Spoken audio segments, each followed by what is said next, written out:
Nafsu amarah.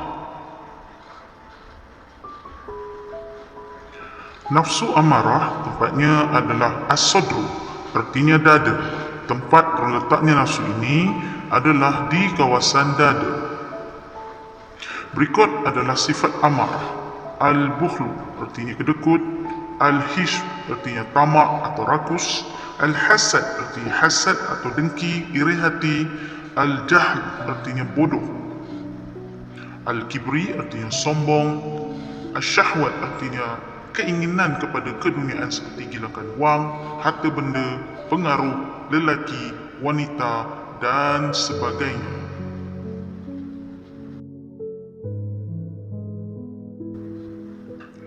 Nafsu amarah adalah martabat nafsu yang paling rendah dan paling jijik di sisi Allah. Segala yang lahir darinya adalah tindakan kejahatan yang penuh dengan perlakuan sifat mazmumah. Apakah itu sifat mazmumah? Sifat yang mengandungi perasaan riak, sombong, takabur dan ujub diri. Pada tahap ini, hati seseorang itu tidak akan mampu untuk memancarkan sinarnya kerana ditutupi oleh balutan dosa yang melekat tebal pada lapisan cahaya hati sehingga menjadikannya tertutup, gelap, pekak dan buta di dalam mencari kebenaran. Dalam arti kata lain, buta dalam melihat, pekak dalam mendengar dan mati dalam merasa. Selagi seseorang itu tidak berusaha untuk mencari jalan menyucikannya, maka hatinya akan terus menjadi kotor dan diselaputi oleh pelbagai penyakit hati seperti yang telah disebutkan tadi. Seperti di dalam surah Al-Baqarah ayat 10. Dalam hati mereka ada penyakit, lalu Allah menambah penyakitnya itu dan mereka mendapat azab yang pedih kerana mereka berdusta. Ketahuilah, di dalam hati mereka ada penyakit hati, lalu kemudian ditambah lagi oleh Allah akan penyakit hatinya, sehinggakan sifat nafsu amarah itu sentiasa menyuruh manusia berbuat keji, seperti bermusuh, mengumpat, berdendam dan sebagainya.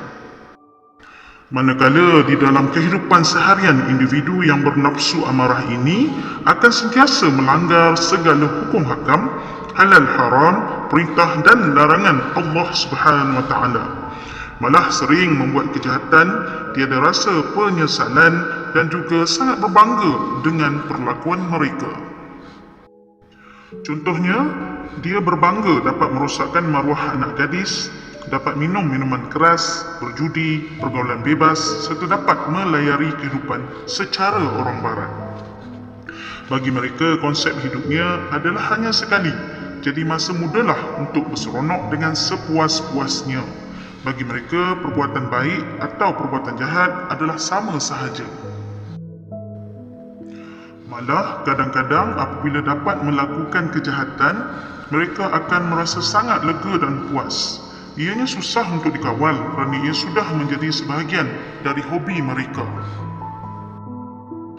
Di dalam surah Al-Jasiyah ayat 23, Allah berfirman, "Maka pernahkah kamu melihat orang yang menjadikan hawa nafsunya sebagai Tuhannya dan Allah membiarkannya berdasarkan ilmunya dan Allah telah mengunci mati pendengaran dan hatinya dan meletakkan tutupan atas penglihatannya?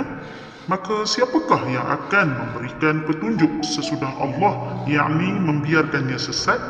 Maka mengapa kamu tidak mengambil pelajaran?" Watak manusia pada peringkat nafsu amarah ini sangat bergembira apabila mendapat nikmat kurniaan Allah, tetapi akan berduka cita dan mengeluh apabila tertimpa kesusahan. Allah berfirman di dalam surah Ar-Rum ayat 36, "Dan apabila kami berikan sesuatu rahmat kepada manusia, nescaya mereka gembira dengan rahmat itu. Tapi apabila mereka ditimpa sesuatu musibah ataupun bahaya kerana kesalahan mereka sendiri, seketika itu mereka berputus asa." Jelaslah individu pada peringkat ini akan mengikuti segala arahan dari bisikan nafsu amarah dan bisikan syaitan yang sangat kuat mempengaruhi kata-kata hati, iaitu emosi serta mengawal tindakan dan fikirannya. Sudah tentulah sikap perilaku mereka akan menjadikan mereka ini sangat degil, keras kepala, tidak mahu mendengar nasihat dan ingin menang sendiri. Tiada jalan lain walaupun ditegur dan dinasihati dengan berkali-kali. Ianya tetap tidak akan berubah kecuali jika Allah Subhanahu Wa Taala sendiri yang memberi hidayah kepadanya. Sebagai contoh, menghadapi kemalangan atau sakit berat yang panjang. Di dalam surah Baqarah ayat 6, Allah berfirman, sesungguhnya orang-orang kafir sama sahaja bagi mereka. Engkau, yakni Muhammad, beri peringatan atau tidak, engkau beri peringatan, mereka tidak akan beriman. Mereka ini tidak pernah merasa takut pada Allah, apatah pula pada hari pembalasan. Kerana hati mereka sudah tertutup dari timbulnya minat untuk mengambil tahu tentang ajaran agama Islam. Malah mereka ini sering bersikap meremeh, mengejek dan mencemuh perintah dari Allah Subhanahu Wa Taala. Allah Subhanahu Wa Taala berfirman lagi di dalam surah Al-A'raf ayat 179, akan dicampakkan ke dalam neraka Jahannam dari golongan jin dan manusia yang mempunyai hati tidak memerhati, mempunyai mata tidak melihat, mempunyai telinga tidak mendengar. Mereka itu adalah binatang, malah lebih hina dari binatang, kerana mereka termasuk di dalam golongan yang lalai.